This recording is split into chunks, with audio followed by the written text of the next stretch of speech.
The movie is Isang Himala.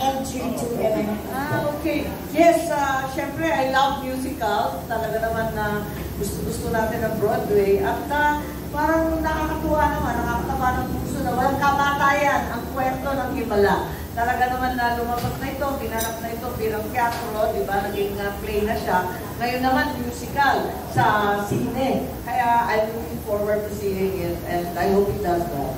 Opo, nakakatuwa po yung interview before kasi nakwento niyo po yung lahat ng mga montik-montik hindi mangyari dahil may Ate Guy. Opo, para lang po siguro maaliw. Just for aliw lang po ng mga kasama natin kasi nakwento niyo. Ano po ba yung mga moments kung bakit na montik-montik hindi matuloy yung Himala? Marami talagang kwento muna. Walang may gusto ng kwento kundi ako. Sabi na walang benta yan. Sino naman ang manunod ng sine tungkol sa kulto? Na ang sasabihin sa bandang huli, ibibigo lahat ng tao, hindi siya happy ending kasi walang himala. Ano ba yun? So walang may gusto, ako lang may gusto kasi ako yung religion major. Gusto ko talaga yung mga kwentong ganyan. At tuwan-tuwa ako sa pagkasulat kasi para sa akin, Pilipinong-Pilipino ang dating eh. Tayo ay parating nga nangangarap na magkakaroon ng himala at magbabagong buhay ang lahat. Marami tayong may pag-asa, parang Pinoy na Pinoy kahit kahibangan na. Yun, betang-beta ako sa pelikula. Doon sa script pa lang, script contest yun eh. Yes, actually, 3 o 4 na national artist ang nanggaling dyan. Nora Honor, di ba? Talaga naman si Ishma, tapos si Ricky. So, 3. Sabi nga sa akin na isang... Point out pera? Ay, hindi. Iba pa naman yun. Ibang sige yun. Pero yung sa Himala, unang ganon. Tapos, ang tanging makakaganap lamang ng Elsa ay walang iba kundi si Nora Honor. Ang problema si Ate Guy ay talagang magulo-magulo ang buhay niya. Pati yung kontrata niya magulo. Kasi nakatali siya sa isang studio. Yung pala, ibang yung pila naman ito. Tapos ayaw siya bigyan ng laya para gumawa ng ibang sine. Kasi ilang beses nang nagkahablahan. Basta magulo. So, bandang huli, isa pang problema kasi nung time na yun, dahil nasa kabuluhan ng buhay at ng kontrata niya, hindi nasipot si Ate Guy sa mga schedule. Takot na takot ako, paano ba yan? Mamaya hindi tayo simputan, may budget tayo, tapos project ng gobyerno, mapapaya tayo dito. Sabi niya, at that time, si Armida Sigurena ang nag-suggest, ano kaya ikulong natin? Sabi ko, bira ka naman, ano klase kulong yan? Sabi niya, i-shooting kaya natin sa malayong lugar. Sabi ko, ano, saan? Sa Ilocos. Ayun, sabi ko, siguro hindi na makakatakas doon, kaya layo-layo. Higit sa lahat, wala naman siyang pupuntahan. Ayun, tama nga. At nagpirmahan kami, page by page pa, yung shooting schedule, pati yung lugar, lahat sa Paway, Ilocos Norte, na kung pupuntahan mo noong time na yun, wala naman nandun wala talaga, kundi yung malaking lawa at yung mga bulupuntukin ng buhangin. Yun lang yun. So, ngayon, napunta na at yun, doon na nga ginawa yung shooting. Nakakatuwa nga dahil on time siya, labis na on time, wala pang alas 8, nakalbusal na, ready to roll na eh.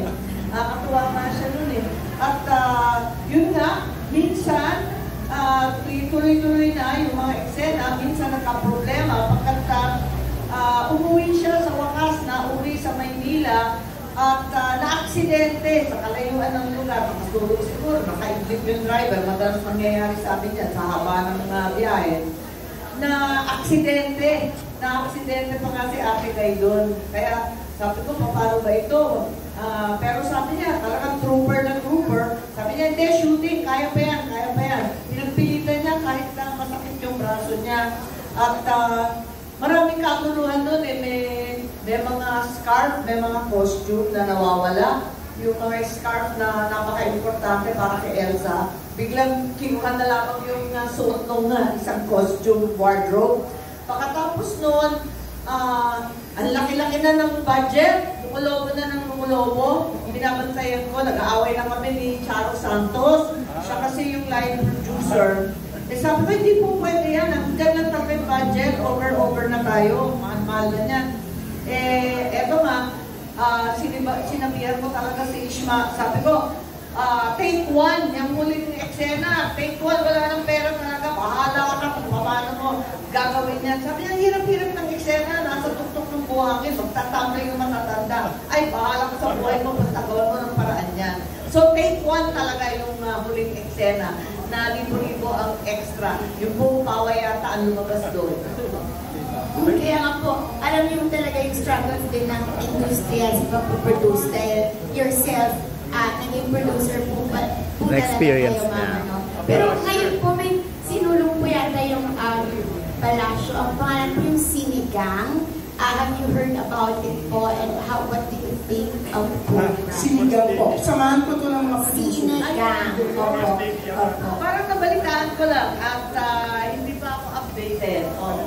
I think yung si First Lady, tinitipon-tipon yata yung mga entertainment industry. Yes po. Parang narinig ko lang eh. Kunin mo na ng reaction niya sa concert sa pala. Parang Sinigang. Maganda yan, sine. May nagtanong naman about Vilma kasi kunento niya si Nora baka si Vilma may pelikula din. Hindi, si Ate B, gumalap sa akin. Siya doon sa ikinwit ng tanda, may dalawang sine tungkol sa ako. Pinagbuklod na natin. At yun ang dinirect naman ni Eddie Garcia, yung ikalawang sine. Yung unang sine, kasi sina Doc Perez ang namahalang. Yung ikalawang sine, yung tatay ko, maraming busy noon. Sabi ni Eddie Garcia, Sir, kailangan ko kayo interviewin. Ayaw na ayaw ng tatay ko. Sabi niya, naku, tsaka na yan. Ano bang klaseng sine yan? At sabi niya, tapos na. Ginawa na yung unang sine, tapos na yon. Sabi ni Eddie Garcia, hindi pa tapos. Kasi nagpakulo ka lang doon. Ano ba nangyari pagkatapos noon? And finally, pinaliwanag ni Eddie Garcia, Sir, kailangan ko yung magiging sundalo. Sundalo po ako.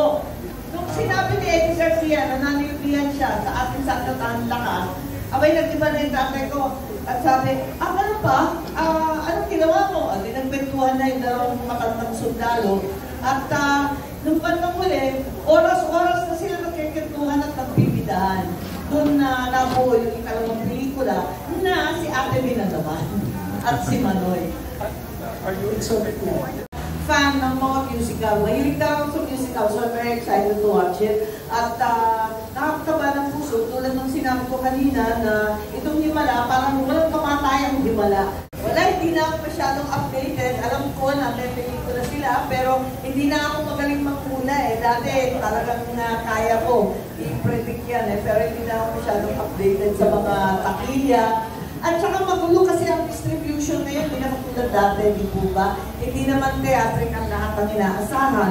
Meron pang iba't ibang palabas, may mga streaming, may mga pay-per-view, may cable, may benta sa TV. Kaya kung alin ang kikita ng malakas, sa teatro lang yon. Hindi natin malaman, napakadami ng payment platform, napakadaming screening platform, iba-iba na kasi eh. Kaya, kung matyaga ka, marunong ka, yan ang talagang hamon sa pelikula ngayon.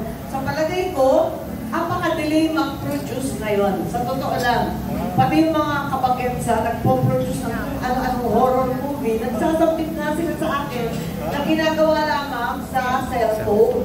Napakaganda ng iba. Sa totoo lang, gumagawa rin kami ni Daryl Yap ng ibang pan-TikTok. Gamit lang namin cellphone, akala nila talagang bonggang-bongga yung budget at may production. Pero sa totoo lang, cellphone yun. Kaya natatawa nga kami. Maraming bata, mas magaling pa. Kaya para sa akin, mas madali na mag-produce ngayon. Ang tanong, paano i-distribute at paano kikita? Yun ang malupit.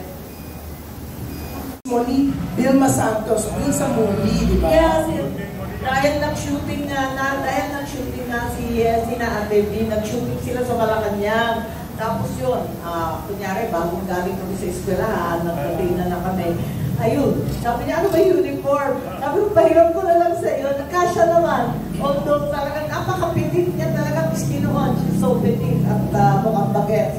So, yun. Pati yung libro ko, kinuha niya eh. Sabi niya, alin ba yung libro mo dyan? Matalino yun eh, talagang palabasa. Ayan, yung ba? Sige, pupunta paborito ko, paborito ko rin yung mga binabasa na mga Little Women, yung mga babatay ng mga bagay. Sabi niya, o sige, yan ang hawak-hawak kong libro. So na, Niya. Yun ang nakakatawa talaga. Kaya hanggang ngayon, binibiro namin na siya talaga ang may balak na maging artista. Ako gusto ko mag-producer. o ang bongga na sinabi ni Senator Amy, hanggang ngayon binibiro nila si President Bongbong. Ayan, nabibiro.